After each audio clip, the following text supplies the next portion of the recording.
I moved to my dad's when I was 10 and I didn't know anyone in the area except for the family my dad was friends with, a single mom with 3 kids.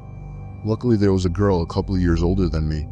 She was 12 at the time I met her, and we got to know each other a little over a couple of years. We weren't close, but we ended up having the same friends. One night my friend Rob was hanging out with her and her younger brother. They happened to be in the house alone because my friend's mom was at work. Her mother has been helping this one lady through her work and got to know her fairly well. She found out her sister was in a mental institution and was let out recently. The night Rob is hanging out with my friend, they get a knock on the door. My friend thought it was just their mom, since she knocks a certain way when coming in, and he answered it without thinking. Rob wasn't supposed to be there and he took off through the window to his house down the road. He never thought twice about it. It wasn't her mom.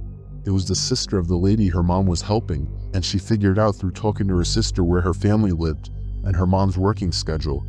She came in. This is where I don't know the details, and I'm glad I don't. My friend's younger brother got away to the neighbor's house to call the police.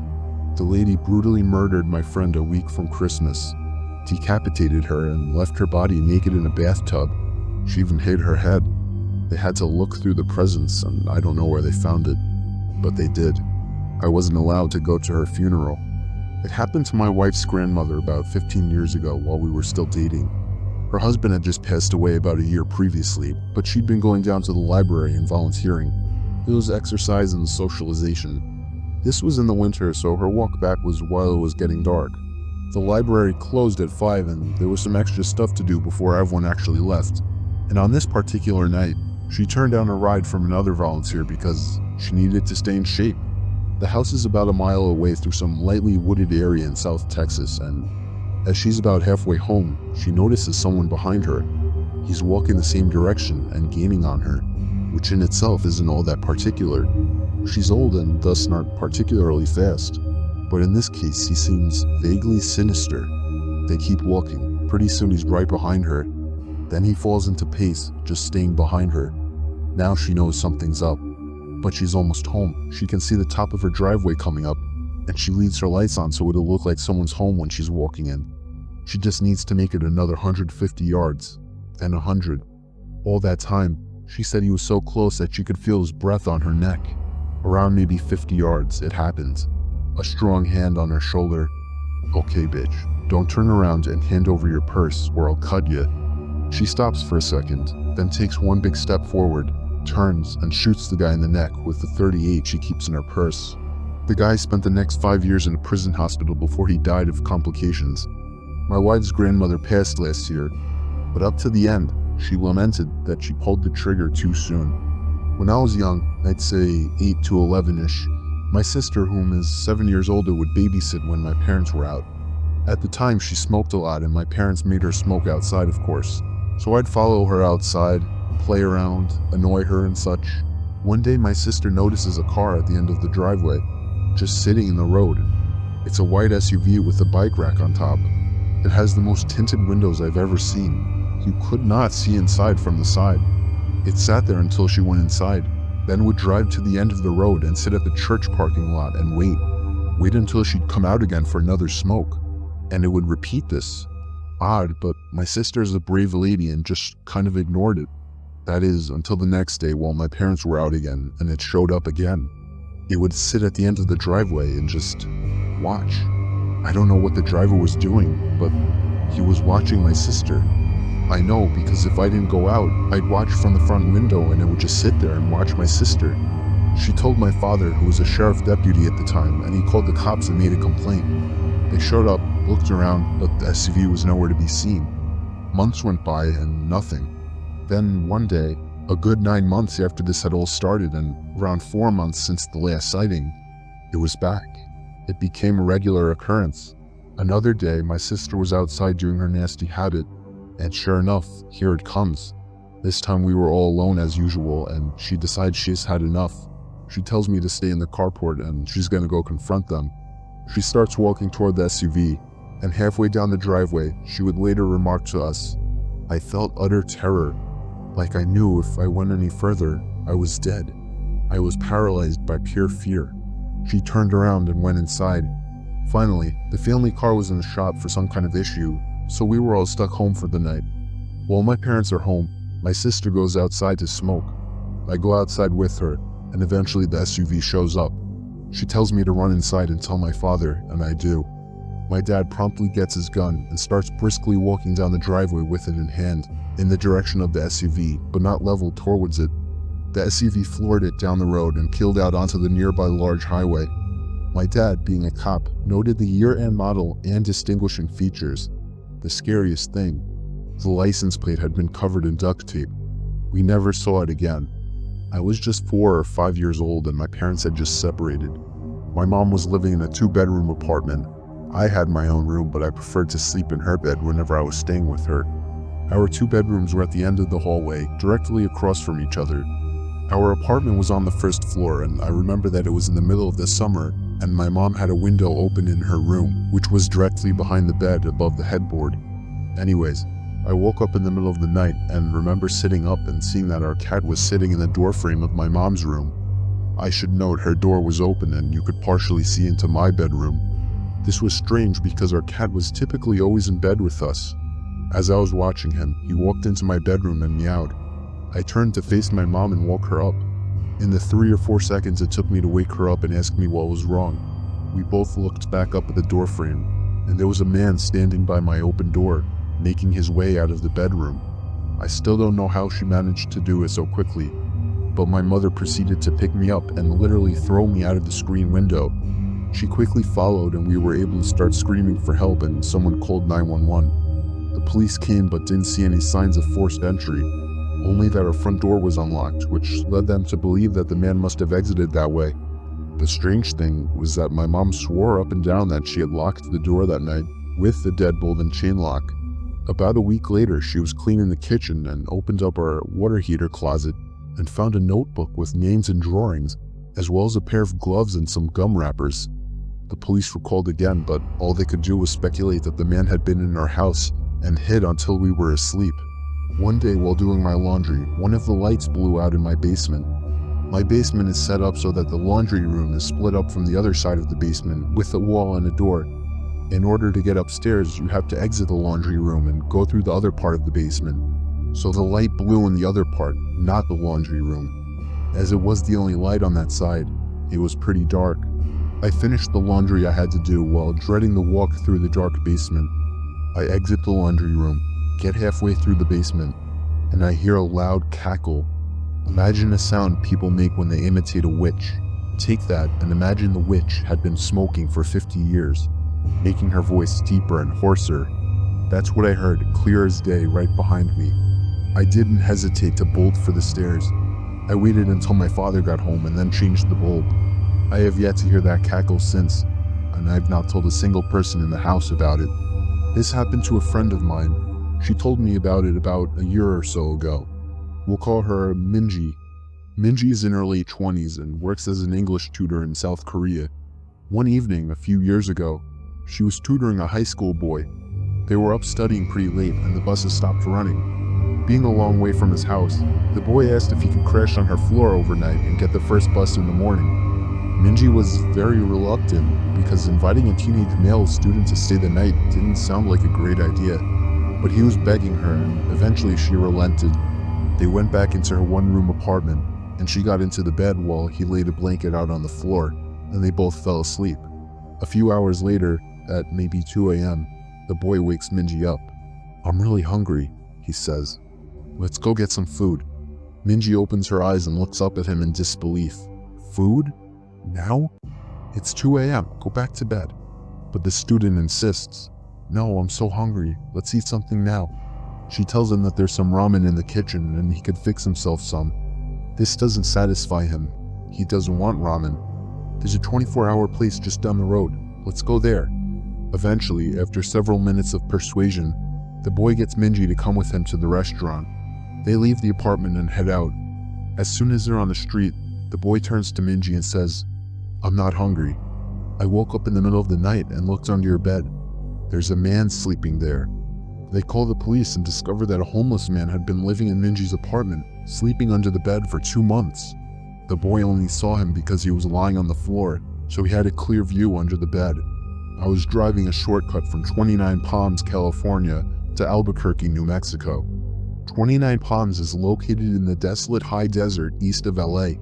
The shortcut was all two-lane road through total nothingness, except for passing through Amboy. Amboy is a nearly abandoned town nearly as far below sea level as Death Valley. So I was driving by myself in the afternoon and proceeded to drive up into the mountain range between Amboy and I-40. Once I reached the top, I'm driving north through a canyon with high grass on both sides of the road. Up ahead I see some stuff in the middle of the road. As I approach, I slow down to see a red Pontiac Fiero stopped sideways across both lanes. A suitcase open with clothes scattered everywhere and two bodies laying face down in the road. A man and a woman. I stop 100 feet or so away, and the hair on the back of my neck is standing up. Being a Marine, I reach under the seat and pull out a 9mm pistol and chamber a round. Something seemed very wrong. It looked too perfect, as if it were staged. An ambush? Something was just wrong. As I scanned the road, I saw a line I could drive. Past the guy in the road on his left, swerve to the right of the woman, behind the Fiero, and I'd be on the other side. I dropped it into first gear, punched it down, and drove the line I planned. I passed the back of the Fiero without hitting it, or either of the bodies in the road. I continued forward a couple of 100 feet and slowed down, so I could breathe and let my heart slow down. As I looked up into the rear-view mirror, I saw that the two bodies had gotten up to their knees, and 20 or so people emerged from the tall grass on either side of the road by the car and bodies.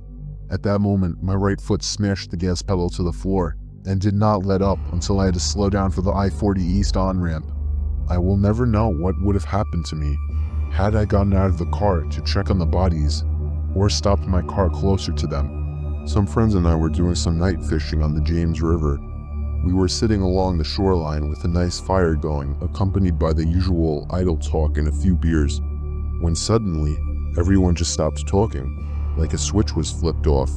We were all staring across the river and felt as if something, or someone, was staring back. It was a very uneasy feeling, to which some of the group tried to shake off with typical macho humor, when a blood-curdling sound erupted from the other shore that froze everyone in their tracks. The sound was unlike any other that I had ever heard, and it made every hair on my body vibrate and tingle. The only way I could describe it is it sounded like a wild person with no language skills being gutted alive. No words, just this high-pitched, blood-curdling scream. Nobody moved or said a word. We all just sat there fixed in our stare, when just as suddenly, a second scream was let loose with even more force than the first. By this time, several of us were sprinting to our trucks that were parked a few yards away, retrieving various firearms.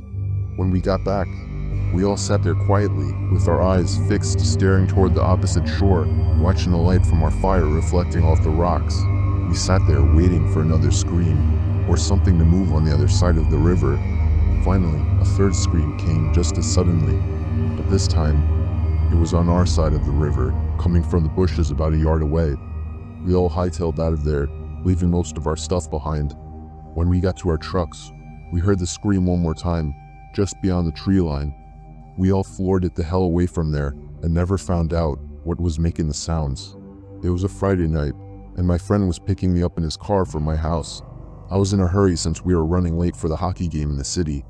The whole car ride there, we were having such a good time that I hadn't even noticed that I didn't have my phone. I searched the car seat, the floor, but it wasn't in the car. I was sure that I had just forgotten it. During the hockey game, I couldn't stop worrying that maybe I had dropped my phone somewhere. So I borrowed my friend's phone and ran to the bathroom. I dialed my number and hoped someone at my house would pick up. It took 3 rings before somebody picked up, but they remained silent on the other end. I yelled into the phone that I was just checking if I'd left my phone at home. They didn't answer. I assumed it was my little brother just messing with me, so I hung up. I got home late that night to see that my parents weren't home. I got inside my house and called them to see where they were. They told me that they had gone out to eat and see a concert at the park with my little brother. They said they left soon after I had for the game, and they should be home in around half an hour.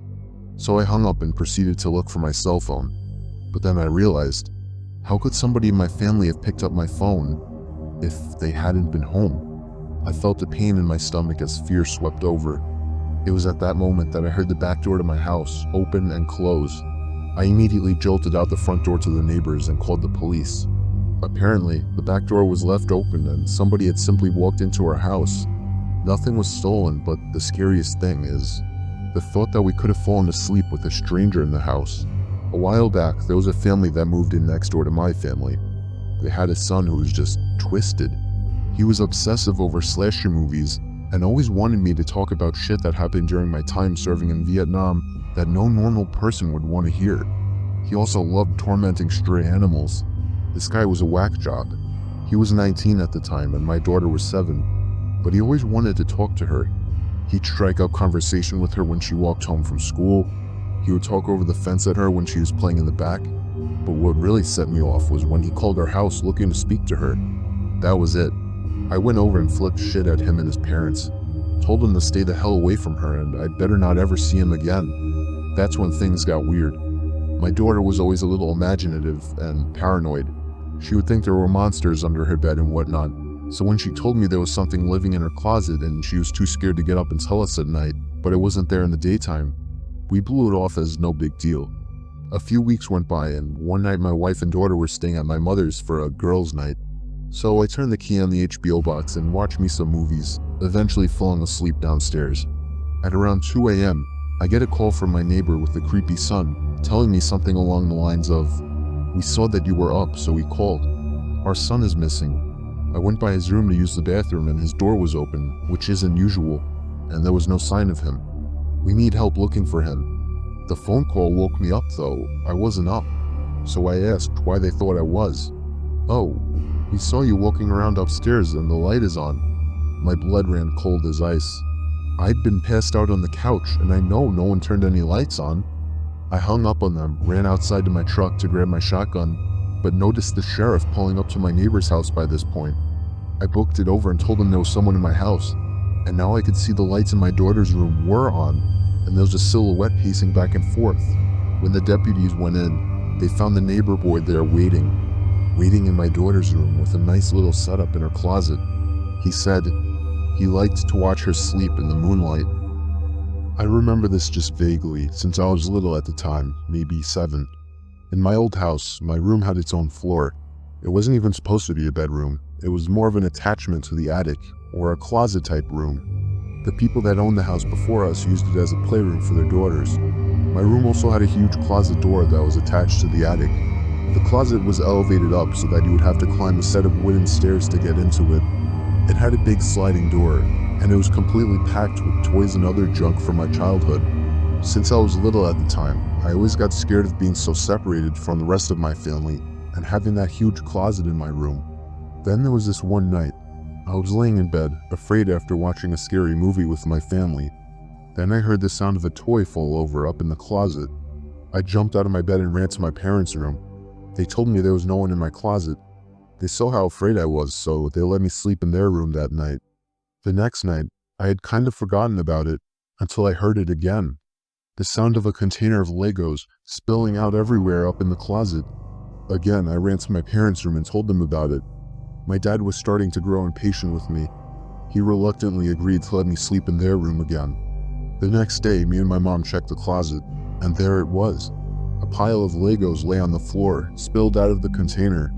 I thought this was proof that somebody was in my closet, but my mom assured me that it simply fell over. That night, my dad locked his door. He said he was tired of my nonsense. I couldn't sleep that night. I lay there completely silent with my young boy imagination running, waiting for another sound to come from the closet. It was probably about an hour before it happened. It broke the silence. The sound of the closet door rolling open with force. The moonlight shining through my window illuminated the figure standing by my closet door.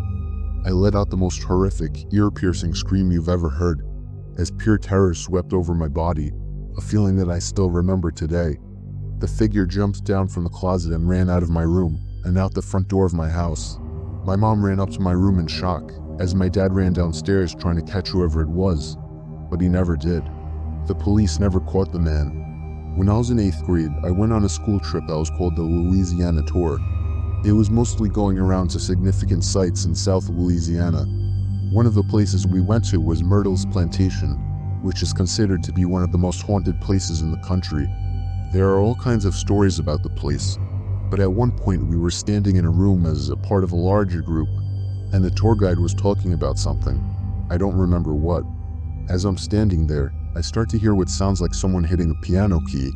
After I heard it a couple times, I started to look around for the source of the sound. I didn't see a piano, but I kept hearing it, so I asked my friends who were standing near me if they heard it. They said no. When I heard it again, I said there it is again, they must have heard it. They thought I was crazy, so I went back to looking around the room. Everyone's eyes were on the tour guide except for one woman. She caught my eye and pointed at me, and then at her ear with a questioning look. I realized she was asking if I heard it too, and I nodded. At this point, the tour guide starts telling a story about a soldier who had died there and that he played the piano, and multiple guests had reported hearing him playing in the night. I honestly didn't know what to think. I guess I still don't. I talked to the woman as we were all leaving the room, and she said she heard the exact same thing as me, but her husband and son had not heard it. It was near Halloween time when my friends and I were telling ghost stories. My friend said she was going to tell a story about her parents' first date.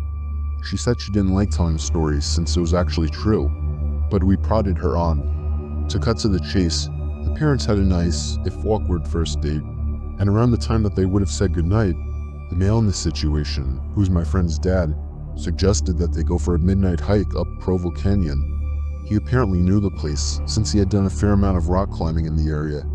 So the two drove up the mouth of the canyon, got out of their cars and started hiking under just the light of the stars since it was a new moon. At some point, the man starts getting a bad feeling since the pathway ahead, which would pass under some trees, would be dark, and because it was getting quite late. He ignores the feeling and presses on. A minute later, the feeling came back to the man. He ignored it again and started walking a bit of the way into the trees when his foot hit something soft in the middle of the path. Under the trees, it was too dark to see just what this soft thing was, and the feeling came back stronger than ever. Instead of finding out what his foot had bumped into, he and the woman both agreed to hightail it out of there. Years later, after being married for some time, they were watching an interview with the serial killer Ted Bundy. In response to a question asking him to describe the time that he felt the closest to being caught, he explained about the night that he lured a girl into Provo Canyon and had just killed her when he heard some people coming up the trail. He explained how he hid in the trees just in time, only to watch some guy walk right into the body, and for some reason, just turn around and walk away. My school's library is open until 2 in the morning for the idiots like me that don't do their essays until the last minute. It's a pretty small building and most of the books are in the basement area called the stacks. Just to give you a quick layout, there's the big main stairs that go down to the stacks, a vending machine room, and the long hallway with the 4 entrances into the stacks.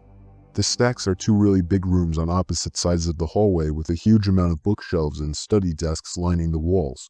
I was there around 11 p.m. last year. It was a pretty research-intensive essay, so I was down in the stacks working in one of the study desks, so I didn't have to keep going upstairs and downstairs again. I had been there for maybe 2 hours and everyone except for a boy working a few desks down from me had already left. I was pretty zoned out by this point. It was an 8 a.m. class, so I didn't have much time until it was due, and I was sort of panicking. So it really pissed me off when I heard someone flipping through book pages really fast to make them do that loud whipping noise at the other end of the room. I sort of ignored it for a while, thinking they'd go away eventually, but they just kept doing it. After about 5 minutes, I got sick of it and started to walk over to tell them to knock it off. I get about 3 steps across the room and it just stops. I sat back down and it was quiet again, only for like 10 minutes before the flipping pages noise started again, only loads louder, like they'd grabbed a huge book that time. The boy started to get pissed off too, and he stood up and started walking around through the bookshelves trying to find them. It kept going, so I got up too and started looking around with him. It got really loud and it was pretty obvious where it was coming from by that point, so we started walking towards it. He was on one side of the shelves and I was on the other. We walked all the way down the shelves. No one there. We hadn't seen anyone come in the stacks and we were on the side of the room with the entrances. No way could anyone have come in without us seeing them. The noise stopped again and we both sort of just slowly walked back to our seats. I assumed it was just a fan or something in the other room, and I really needed to get my essay done. We sat down, and immediately the noises started again. It sounded like it was coming from right next to the guy's chair. He shoved his stuff in his bag, looked at me, said, "Fuck this," and took off. I was out of there maybe 5 seconds behind him. I still won't go back in the stacks at night, even when there's other people down there. This happened when I still had my fishing boat. It was a horrifying experience that will never leave us.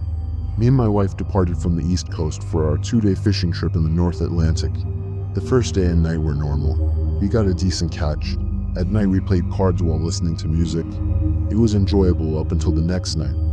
After a slow day at sea, we were playing cards again inside. This night without the music. It was at that moment that we heard the sound of a boat motor. We rushed outside to see a man piloting a crappy old motorboat with absolutely no lights on. He had stopped directly in front of our bow. The man was middle-aged. He had a beard and a baseball cap on. I went up closer and asked him if he needed help. He asked us if we had any spare gasoline. I apologized and told him we didn't. I asked the man if he was low on fuel and if he needed a ride back to the shore, but he declined. He claimed he had plenty of gas, which brought an awkward silence as me and my wife wondered why he asked us for gas then. The silence started to creep me and my wife out, mostly because of the way he just blankly stared at me. The only reason I could see was because of the deck light in the front of our boat. Other than that, we were surrounded by darkness. The man finally broke the silence and asked us if we had a good catch that day. I told him we didn't, still trying to be polite, even though the situation was odd and creepy. I asked the man how he was getting around in the darkness, but all he gave me was a chuckle, as if I had made a joke. I figured he misheard me. He turned his little motorboat around, and the last thing he said to us was, "Nice meeting you folks." He sailed off into the total blackness surrounding us. Me and my wife were completely weirded out. My wife told me she was afraid he was going to rob us. Being a fisher, you run into and make conversation with other sailors and fishers all the time, but I knew something about that guy was off.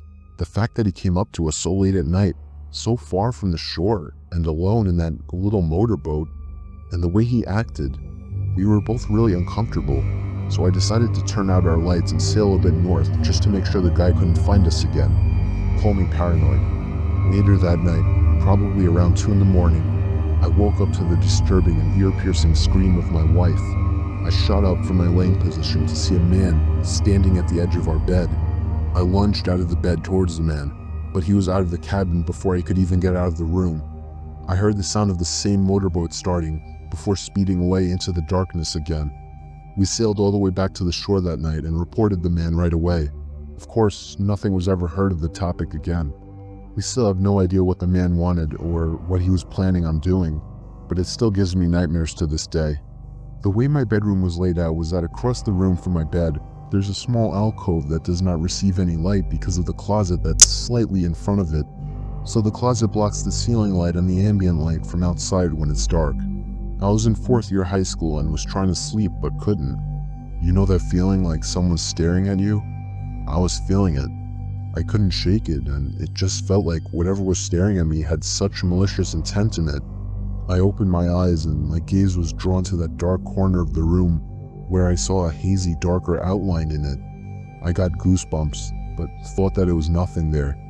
I'm just imagining things. I closed my eyes again, trying to force myself to get sleep, but I can't shake that evil feeling stare. Then there was a creak sound, the sound from somebody putting pressure on the floor. I opened my eyes again, and that shadow thing was in the opposite corner now. All my inner senses went ballistic, and I threw my pillow and blanket over my head as I cried myself to sleep, all while hoping that the thing wouldn't come closer. I know I didn't imagine or dream it, and it still sends chills down my spine to this day. It was the first time my family ever went camping together. I was 18 at the time. We probably wouldn't have gone if it weren't for my brother and sister who were still only 11 and happened to be twins. It was mid-July and I was actually excited to do it. We drove all the way out to the country. We didn't go to a camping site. My dad just parked the car on the side of a quiet road, and we hiked about a mile into the woods until we found a small clearing in the woods. We pitched our 2 tents, one for me and my siblings and one for my parents. So come nighttime, I couldn't sleep at all. Trying to fall asleep in that sleeping bag was like trying to fall asleep on the grass. I just couldn't get to sleep. I spun around and tried to make myself comfortable for hours. My little brother and sister had been asleep for a long time at that point. and then I heard the sound of the zipper to the tent zipping down. I looked up and saw someone poking their head into the tent. I couldn't see who it was. "Dad?" I whispered. Whoever it was removed their head from the inside of the tent. "Dad?" I said louder. Whoever it was quickly moved away from the tent, leaving it unzipped. I was so confused. I was sure it was my mom or dad just checking on me, so I crawled out of the tent and walked over to my parents' tent. I unzipped it and crawled inside. My parents were both in their sleeping bags. I shook my dad until he woke up. I asked him if he had just checked on us. He said no. I got chills as he said it. I then woke up my mom, hoping that it was her, but she groggily told me that she hadn't left the tent either. I got goosebumps all over as I came to the realization that somebody actually came up to our tent, opened up the zipper, and peered inside. A stranger. For all I know, some sort of psycho. I couldn't even really tell if my parents took me seriously or not, or maybe I just don't remember. But I do remember that I didn't get a minute of sleep that night. My parents were on their honeymoon to Key West. When they arrived at the hotel to check in, they were told that the room would be non-smoking. With my dad being a smoker, they requested a different room. They got the room switch and went to their room. As they got off the elevator, the smell of fresh paint was overwhelming. Down the hall there was a painter with all necessary supplies laid out around him as he was painting the wall. As my parents walked past him, they casually greeted him, and the painter had absolutely no acknowledgement of their presence. Whatever. When they got to their room, the smell of paint was even worse in there. So bad it wasn't even bearable. So they decided to go to the front desk to change rooms. When they explained the situation, the attendant looked very confused and informed them that there wasn't a scheduled paint job on that floor for that day, but agreed to change their room anyway. My parents go back to their floor to grab their luggage, and the painter is completely gone. All supplies cleaned up and gone within 10 minutes, and the smell of paint was completely gone. At this point, my parents were freaked out, but didn't think much of it and went to their new room. The next morning on their way to breakfast, they overhear a tour guide talking to a group. My parents tuned in when the guide mentioned the floor that they were originally supposed to stay on. Apparently a long time ago, there was a painter on that floor painting and fell down the elevator shaft to his death.